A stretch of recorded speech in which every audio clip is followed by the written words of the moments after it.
ఓం శ్రీకృష్ణ పరబ్రహ్మణే నమః. శ్రీమద్భగవద్గీత.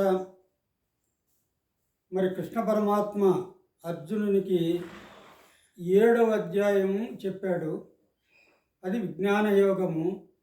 మరి అందులో ఏం చెప్పాడంటే, జరామరణములను కలుగకుండా విముక్తి కోసం అన్నమాట. ఎవరైతే సాధన చేస్తారో మరి వాళ్ళు మాత్రమే పరబ్రహ్మను, దాని తర్వాత కర్మతత్వాన్ని తెలుసుకోగలుగుతారు అని చెప్పాడు.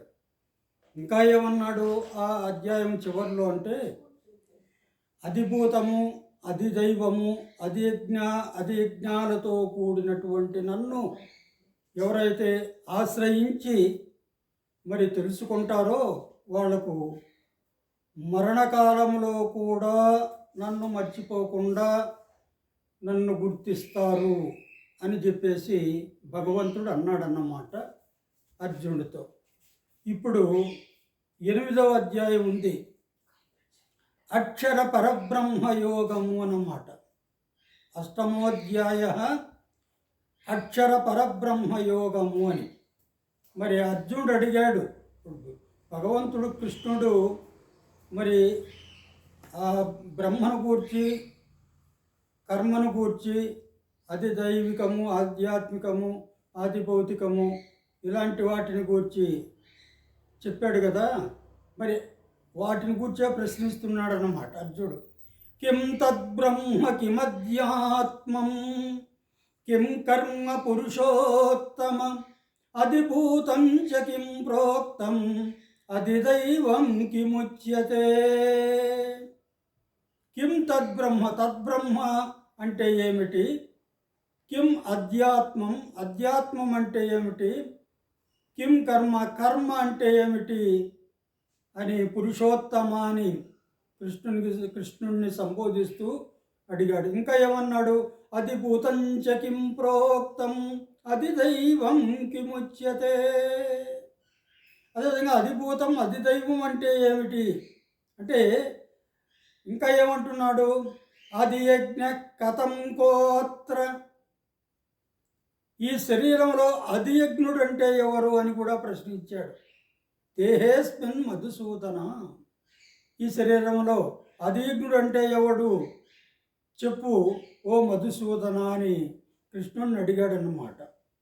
ప్రయాణకాలే చ గతం జ్ఞేయోసి నీతాత్మభి. ప్రయాణకాలం అంటే ఏమిటి? మరణకాలం. మరి దీన్నే మరి మహాప్రస్థానము అని చెప్పేసి శ్రీ కవి చెప్తాడు. ప్రయాణకాలం అంటే ఆయన మహాప్రస్థానం అంటాడు అన్నమాట. మహాప్రస్థానం అంటే, ప్రస్థానం అంటే బయలుదేరడం, అంతిమ యాత్ర అంటాం కదా మనం. ప్రయాణకాలేచ, ఆ మరణకాలంలో కథం జ్ఞేయోసి నీతాత్మభి.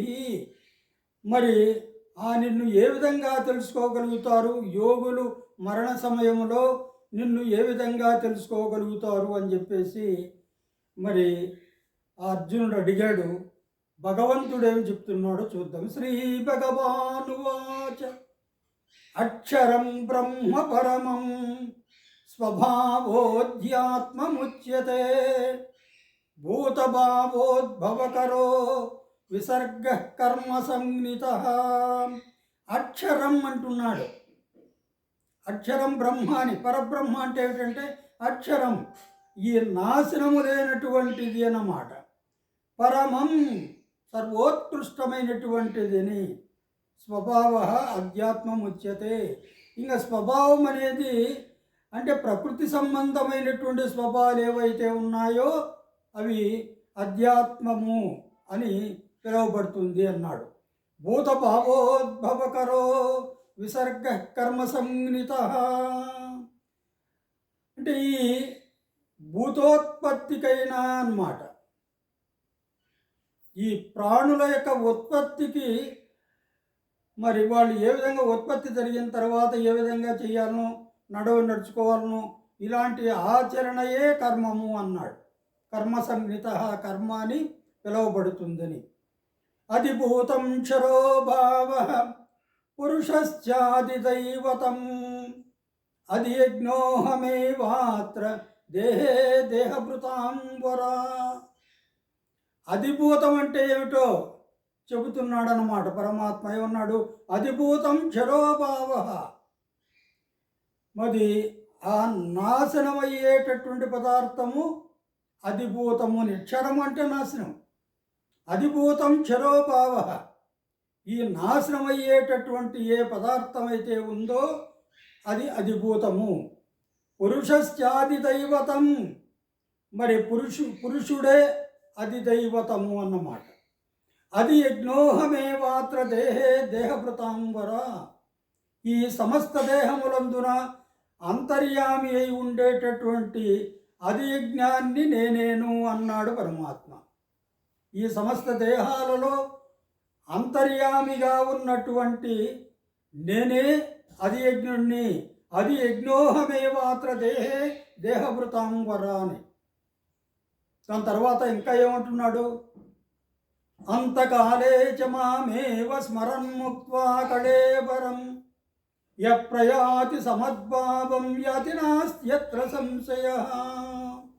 అంతకాలే చ మరణకాలంలో మామేవ స్మరన్ నన్నే స్మరుస్తూ ముక్త్వా కళేబరం. కళేబరం అంటే ఈ శరీరం. కళేబరం అంటే మామూలుగా ఏమిటంటే చనిపోయిన తర్వాత ఉండేటటువంటి పార్థివ శరీరానికి కళేబరం అంటారన్నమాట. దాన్ని వదిలిపెట్టి ఆ పార్థివ శరీరం అంటే ఏంటి? భూమిలో కలిసిపోయేదన్నమాట అది.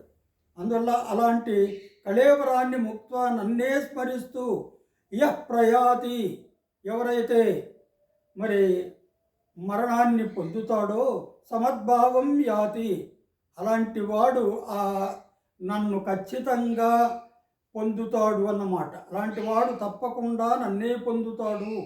నాస్త్యత్ర సంశయ అన్నాడు. ఇందులో ఏమాత్రం సందేహం లేదు అన్నాడు. అంటే మరణకాలంలో ఎవరైతే నన్నే స్మరించుకుంటూ శరీరాన్ని విడిచిపెట్టి ప్రయాణం చేస్తారో అలాంటి వాడు మద్భావం యాతి, నన్నే పొందుతాడు. ఇందులో ఏమాత్రం సందేహం లేదు. అందుకని చాలామంది పెద్దవాళ్ళు కూడా ఏం చేస్తూ ఉంటారు? వాళ్ళు చేయవలసినటువంటి అన్ని కార్యక్రమాలు అయిపోయిన తర్వాత చివరిలో మరి వాళ్ళు ఏమి చేస్తారంటే భగవంతుణ్ణి స్మరించుకుంటూ జీవనాన్ని సాగిస్తూ ఉంటారన్నమాట. కాళిదాస్ మహాకవి కూడా ఒక చోట చెప్తాడు రఘువంశంలో. రఘువంశపురాజుల యొక్క తత్వాన్ని గురించి చెబుతూ వాళ్ళు శైశవేభ్యస్త విద్యానాం, వాళ్ళు శైశవే బాల్యమునందు అభ్యస్త విద్యానాం, విద్యలు నేర్చుకుంటారట. యవ్వనే విశేషిణాం, యవ్వనములో ఏమిటంటే విషయభోగాలను అనుభవిస్తారట. వార్ధకే మునివృత్తీనాం, వార్ధక్యంలో ఏమిటి? మునుల్లాగా జీవిస్తారన్నమాట. యోగేనాంతే తనుత్యజాం, అంతే అంటే ఆ చివరి దశలో తనుత్యజాం, శరీరాన్ని విడిచిపెడతారు కదా వాళ్ళు. యోగేనా అంటే భగవంతునితో తమను మరి స్మరించుకుంటూ అతన్ని మాకు మంచి ఆ పరమోత్కృష్టమైనటువంటి స్థానాన్ని మాకు ప్రసాదించు అని ఆ ధ్యానంతో మరి వృద్ధులు మరణిస్తారు అని చెప్పేసి మనకు భగవద్గీతలో ఈ చివరిలో చెప్పినాడు కదా పరమాత్మ. యప్రయాతి సమద్భావం యాతి నాస్త్యత్ర సంశయ అనే భావాన్ని అక్కడ రఘువంశంలో యోగేనాంతే తనుత్యజామని కాళిదాస్ మహాకవి కూడా ఆ రాజులు రఘువంశపు రాజుల యొక్క చివరి దశను వర్ణిస్తూ చెప్తాడనమాట. దాని తర్వాత